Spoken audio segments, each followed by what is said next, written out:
നേതാക്കളുടെ വിവാദ പരാമർശങ്ങൾ കോൺഗ്രസിനെ പ്രതിസന്ധിയിലാക്കുകയാണ്. കോൺഗ്രസ് പാക് ബന്ധത്തെക്കുറിച്ചുള്ള ചർച്ചകളും അതിനെ സാധൂകരിക്കുന്ന തരത്തിലുള്ള കോൺഗ്രസ് നേതാക്കളുടെ പരാമർശങ്ങളും മറ്റ് വംശീയ പരാമർശങ്ങളും നേതാക്കൾ നടത്തുമ്പോൾ തിരഞ്ഞെടുപ്പ് കാലഘട്ടത്തിൽ കോൺഗ്രസ് കൂടുതൽ പ്രതിരോധത്തിലാവുകയാണ്. ഈ അടുത്തായി കോൺഗ്രസ് നേതാക്കളുടെ പല പ്രസ്താവനകളും പാകിസ്ഥാനോട് അനുഭാവമുള്ളതാണ്. അത് BJP രാഷ്ട്രീയ ആയുധമാക്കുന്നുമുണ്ട്. കഴിഞ്ഞ ദിവസമായിരുന്നു വിവാദ പരാമർശങ്ങളിലൂടെ നിരന്തരം കോൺഗ്രസിനെ വെട്ടിലാക്കിയ Sam Pitroda Indian overseas Congress chairman സ്ഥാനം രാജിവെച്ചത്. ഇതിന് തൊട്ടുപിന്നാലെ ഇപ്പോൾ പാകിസ്ഥാനുമായി ഇന്ത്യ ചർച്ച നടത്തണമെന്ന് മുതിർന്ന കോൺഗ്രസ് നേതാവ് ആവശ്യപ്പെട്ടിരിക്കുകയാണ്. കോൺഗ്രസ് നേതാവായ മണിശങ്കർ അയ്യറാണ് അത്തരത്തിൽ ഒരു പ്രസ്താവന നടത്തിയത്. സൈനിക ബലം കാണിച്ച് പ്രകോപിപ്പിക്കുന്ന പക്ഷം പാകിസ്ഥാൻ ഇന്ത്യക്കെതിരെ അണുവായുധങ്ങൾ പ്രയോഗിച്ചേക്കാമെന്നും മണിശങ്കർ അയ്യർ പറഞ്ഞു. ഇന്ത്യൻ സർക്കാരിന് വേണമെങ്കിൽ ഇസ്ലാമാബാദിനോട് കടുപ്പത്തിൽ സംസാരിക്കാം, എന്നാൽ അയൽ രാജ്യത്തെ ബഹുമാനിക്കാതിരുന്നാൽ വലിയ വില കൊടുക്കേണ്ടി വരുമെന്നും അയ്യർ പറഞ്ഞു. അവർക്ക് അണുബോംബുകളുണ്ട്, നമുക്കുമുണ്ട്. എന്നാൽ ലാഹോറിൽ ബോംബിടാൻ ഒരു ഭ്രാന്തൻ തീരുമാനിക്കുകയാണെന്നിരിക്കട്ടെ, അതിൻ്റെ വികരണം അമൃത്സറിൽ എത്തിക്കാൻ 8 സെക്കൻഡ് പോലും വേണ്ടിവരില്ല. നാം അവരെ ബഹുമാനിക്കുകയാണെങ്കിൽ അവർ സമാധാനപരമായി നിലകൊള്ളും. എന്നാൽ നാം അവരെ അവഹേളിച്ചാൽ, ഒരു ഭ്രാന്തൻ വന്ന് ഇന്ത്യക്ക് നേർക്ക് അണുബോംബ് തൊടുക്കാൻ തീരുമാനിച്ചാൽ എന്ത് ചെയ്യാനാകും എന്ന് മണിശങ്കർ അയ്യർ ചോദിച്ചു. കോൺഗ്രസ് നേതാവ് മണിശങ്കർ അയ്യരുടെ ഈ പാക് പരാമർശം വിവാദമാക്കിയിരിക്കുകയാണ് BJP. മണിശങ്കർ അയ്യർ പാകിസ്ഥാനിൽ പോകണമെന്ന് ഉത്തർപ്രദേശ് ഉപമുഖ്യമന്ത്രി കേശവ് പ്രസാദ് മൗര്യ പറഞ്ഞു. ലോക്സഭാ തിരഞ്ഞെടുപ്പിൽ തോൽക്കുമെന്നായപ്പോൾ കോൺഗ്രസ് നേതാക്കൾ പരിഭ്രാന്തിയിലാണ്. ലോകത്തെ മികച്ച പ്രതിരോധ സംവിധാനമുള്ള ഇന്ത്യയിൽ വിശ്വാസമില്ലാത്തവർ ഇവിടെ തുടരരുത്, പാകിസ്ഥാനിലേക്ക് പോകണമെന്ന് അദ്ദേഹം ആവശ്യപ്പെട്ടു. കോൺഗ്രസ് നേതാക്കളുടെ ഹൃദയം പാകിസ്ഥാനൊപ്പമാണ്, കേന്ദ്രമന്ത്രി അനുരാഗ് ഠാക്കൂർ പ്രതികരിച്ചു. കോൺഗ്രസ് നേതാക്കൾ ഇന്ത്യയിൽ താമസിക്കുകയും ഹൃദയം പാകിസ്ഥാനൊപ്പവുമാണെന്നായിരുന്നു അദ്ദേഹം വിമർശിച്ചത്. പാകിസ്ഥാന്റെ പരമാധികാരത്തെ ബഹുമാനിച്ചാൽ പാകിസ്ഥാനും സമാധാനപരമായി നിൽക്കും. പ്രകോപിപ്പിച്ചാൽ ആണവായുധം പ്രയോഗിക്കാൻ മടിക്കാത്ത ഭ്രാന്ത് പാകിസ്ഥാൻ ഉണ്ടെന്നും മണിശങ്കർ അയ്യർ പറഞ്ഞതാണ് വിവാദത്തിന് പ്രധാന കാരണം. വിശ്വഗുരു ആകണമെങ്കിൽ പാകിസ്ഥാനുമായി എത്ര ഗുരുതര പ്രശ്നമുണ്ടെങ്കിലും അത് പരിഹരിക്കണമെന്നും മണിശങ്കർ അയ്യർ ഒരു അഭിമുഖത്തിൽ പറയുകയുണ്ടായി. കോൺഗ്രസിന്റെ പാക് പ്രണയം അവസാനിക്കുന്നില്ലെന്നായിരുന്നു മണിശങ്കർ അയ്യരുടെ പരാമർശത്തിൽ BJPയുടെ വിമർശനം. മുൻപും തിരഞ്ഞെടുപ്പുകളിൽ മണിശങ്കർ അയ്യർ പറഞ്ഞ ചായ്വാല, നീച്ച് ആദ്മി പരാമർശങ്ങളും BJP ആയുധമാക്കിയിരുന്നു. കുറച്ചു നാളുകൾക്ക് മുൻപാണ് കോൺഗ്രസ് നേതാവ് രാഹുൽ ഗാന്ധിയെ പുകഴ്ത്തി മുൻ പാകിസ്ഥാൻ മന്ത്രി രംഗത്ത് വന്നത്.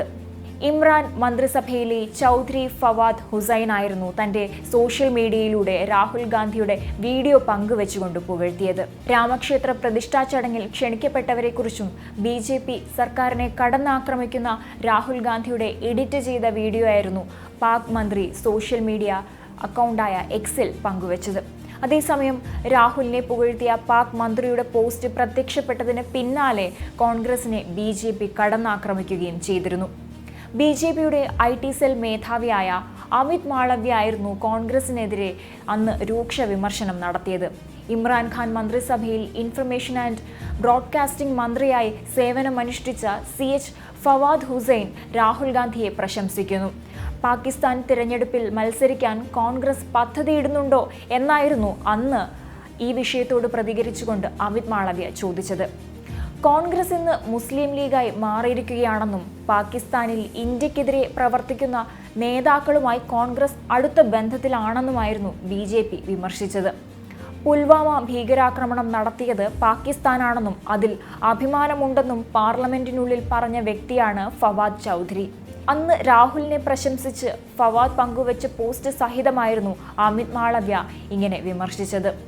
പാകിസ്ഥാനോട് കോൺഗ്രസിനുള്ള ആഭിമുഖ്യം കൂടുതൽ വ്യക്തമാക്കാൻ കഴിയില്ലെന്നാണ് അമിത് മാളവ്യ സമൂഹ മാധ്യമങ്ങളിൽ കുറിച്ചത്. ഇമ്രാൻഖാന്റെ മന്ത്രിസഭയിലെ അംഗമായിരുന്ന CH ഫവാദ് ഹുസൈൻ രാഹുൽ ഗാന്ധിക്ക് സ്ഥാനക്കയറ്റം നൽകിയിരിക്കുകയാണ്. പാകിസ്ഥാൻ തിരഞ്ഞെടുപ്പിൽ മത്സരിക്കാൻ കോൺഗ്രസ് പദ്ധതിയിടുന്നുണ്ടോ എന്നാണ് ഇപ്പോൾ സംശയിക്കുന്നത്. അവരുടെ പ്രകടന പത്രികയിലും മുസ്ലിം ലീഗിന്റെ ശബ്ദമാണുള്ളതെന്നും അമിത് മാളവ്യ അന്ന് ട്വിറ്ററിൽ കുറിച്ചിരുന്നു. BJP ദേശീയ വക്താവ് ഷെഹസാദ് പൂനെവാലയും കോൺഗ്രസിനെ വിമർശിച്ചുകൊണ്ട് അന്ന് രംഗത്തെത്തിയിരുന്നു. കോൺഗ്രസിന് പാകിസ്ഥാനുമായി വ്യക്തമായ ബന്ധമുണ്ടെന്നായിരുന്നു അന്ന് അദ്ദേഹം ആരോപിച്ചത്. പാകിസ്ഥാനിൽ നിന്ന് കോൺഗ്രസിന് പലപ്പോഴായി ലഭിച്ച പ്രശംസ ചൂണ്ടിക്കാട്ടിയായിരുന്നു BJP ദേശീയ വക്താവായ ഷെഹസാദ് പൂനെവാല വിമർശനമുന്നയിച്ചത്. ഈ ബന്ധം കൂടുതൽ വ്യക്തമായിക്കൊണ്ടിരിക്കുകയാണ്. കോൺഗ്രസിന്റെ കൈകൾ പാകിസ്ഥാനോടൊപ്പമാണ്. ഭാരതത്തിനെതിരെ വിഷം ചീറ്റുന്ന ഒരാളാണ് രാഹുൽ ഗാന്ധിയെയും കോൺഗ്രസിനെയും പ്രോത്സാഹിപ്പിക്കുന്നത്. കോൺഗ്രസ് തനിക്ക് വളരെ പ്രിയപ്പെട്ട പാർട്ടിയാണെന്ന് തീവ്രവാദിയായ ഹാഫിസ് സെയ്ദും നേരത്തെ പറഞ്ഞിട്ടുണ്ട്. പ്രധാനമന്ത്രി നരേന്ദ്രമോദിയെ അധികാരത്തിൽ നിന്ന് താഴെയിറക്കാൻ പിന്തുണ തേടി മണിശങ്കർ അയ്യർ പോയത് നേരത്തെ പാകിസ്ഥാനിലേക്കാണ്. അടുത്തിടെ കോൺഗ്രസ് നേതാക്കൾ പാകിസ്ഥാൻ സിന്ദാബാദ് മുദ്രാവാക്യം വിളിച്ചതും ഇപ്പോൾ ഓർക്കുകയാണ്. കോൺഗ്രസ് നേതാവ് VK ഹരിപ്രസാദ് പാകിസ്ഥാനു വേണ്ടി ശക്തമായി വാദിച്ചുകൊണ്ടേയിരുന്നു. കോൺഗ്രസ് നേതാക്കൾ വീണ്ടും വീണ്ടും പാകിസ്ഥാനെയും അവിടുത്തെ ഭീകരരെയും സംരക്ഷിച്ചുകൊണ്ട് സംസാരിക്കുകയാണെന്നും ഷെഹസാദ് വിമർശിച്ചു. 2024 ലോക്സഭാ തിരഞ്ഞെടുപ്പിന്റെ കാലഘട്ടത്തിൽ കോൺഗ്രസിനേറ്റ വലിയ തിരിച്ചടികൾ തന്നെയാണ് ഈ വിവാദങ്ങൾ.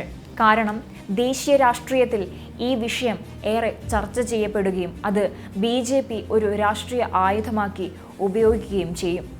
തിരഞ്ഞെടുപ്പ് രംഗത്ത് തീർച്ചയായും കോൺഗ്രസിനെ ഇത് ബാധിക്കുന്നതാണ്. കാരണം പ്രധാനമന്ത്രിയുടെ നേതൃത്വത്തിലുള്ള BJP സർക്കാരിനെ വിമർശിച്ച് കോൺഗ്രസ് നേതാവ് രാഹുൽ ഗാന്ധി നടത്തിയ പ്രസംഗത്തെ മുൻ പാക് മന്ത്രി ഫവാദ് ചൗധരി പ്രശംസിച്ചതിന് പിന്നാലെ ഇപ്പോൾ പാകിസ്ഥാനുമായി ഇന്ത്യ ചർച്ച നടത്തണമെന്ന് മുതിർന്ന കോൺഗ്രസ് നേതാവ് കൂടി ആവശ്യപ്പെട്ടിരിക്കുകയാണ്. കോൺഗ്രസ് നേതാവായ മണിശങ്കർ അയ്യർ തന്റെ വിവാദ പ്രസ്താവനയിലൂടെ കോൺഗ്രസിനെ കൂടുതൽ കുരുക്കിലാക്കിയിരിക്കുകയാണ്. നിലവിൽ കോൺഗ്രസിനെ BJP കടന്നാക്രമിക്കുന്നതായി കാണാം. ഇതിനെ പ്രതിരോധിക്കാനായി കോൺഗ്രസ് നേതാക്കൾ ഏതു മാർഗം സ്വീകരിക്കും എന്നുള്ളത് ഒരു ചോദ്യമാണ്. നേരത്തെ തന്നെ കോൺഗ്രസിന്റെ പാകിസ്ഥാൻ ബന്ധത്തെക്കുറിച്ച് ആരോപണം ഉന്നയിച്ചുകൊണ്ട് BJP രംഗത്ത് വന്നിരുന്നു. ഇത്തരത്തിലുള്ള BJPയുടെ ആരോപണങ്ങൾക്ക് കൂടുതൽ ശക്തി പകർന്ന തരത്തിലായിരുന്നു ഇപ്പോൾ രാഹുൽ ഗാന്ധിയെ പുകഴ്ത്തി മുൻ പാകിസ്ഥാൻ മന്ത്രിയായ ചൗധരി ഫവാദ് ഹുസൈൻ എത്തിയതും അതിനു പിന്നാലെ ഇപ്പോൾ മണിശങ്കർ അയ്യർ അടുത്ത വിവാദമുണ്ടാക്കിയതും. ഇതോടെ കോൺഗ്രസിന് ലഭിക്കുന്ന പാകിസ്ഥാന്റെ പിന്തുണ തിരഞ്ഞെടുപ്പ് പ്രചാരണ വിഷയമാക്കി മാറ്റുകയാണ് BJP. പാകിസ്ഥാൻ ഭീകരവാദികളോടും ഭീകരവാദ സംഘടനകളോടും കോൺഗ്രസ് സ്വീകരിക്കുന്നത് മൃദു സമീപനം ആണെന്നാണ് BJP ഈ വിഷയത്തെ വിലയിരുത്തുന്നത്. പ്രധാനമന്ത്രി നരേന്ദ്രമോദി ഉൾപ്പെടെ നിരവധി BJP നേതാക്കൾ കോൺഗ്രസ് പാക് ബന്ധത്തെക്കുറിച്ച് വിമർശനം ഉന്നയിച്ചുകൊണ്ട് രംഗത്ത് വന്നിരുന്നു. ഇതിന് പിന്നാലെ രാഹുലിനെ പിന്തുണച്ചുകൊണ്ട് പാകിസ്ഥാനിലെ മുൻ മന്ത്രി തന്നെ രംഗത്ത് വന്നതോടെ കോൺഗ്രസ് കൂടുതൽ പ്രതിരോധത്തിലായിരുന്നു. ഈ ഒരു സാഹചര്യത്തിലായിരുന്നു ഇന്ത്യൻ ഓവർസീസ് കോൺഗ്രസ് ചെയർമാൻ സ്ഥാനത്ത് നിന്നും വംശീയ പരാമർശം നടത്തിയതിൻ്റെ അടിസ്ഥാനത്തിൽ സാം പിത്രോദ രാജിവെക്കേണ്ട അവസ്ഥ വരുന്നത്. ഈ വിവാദങ്ങളൊക്കെ കെട്ടടങ്ങുന്നതിനു മുൻപ് തന്നെ അടുത്ത വിവാദത്തിന് തിരികൊളുത്തിയിരിക്കുകയാണ് മുതിർന്ന കോൺഗ്രസ് നേതാവ് മണിശങ്കർ അയ്യർ.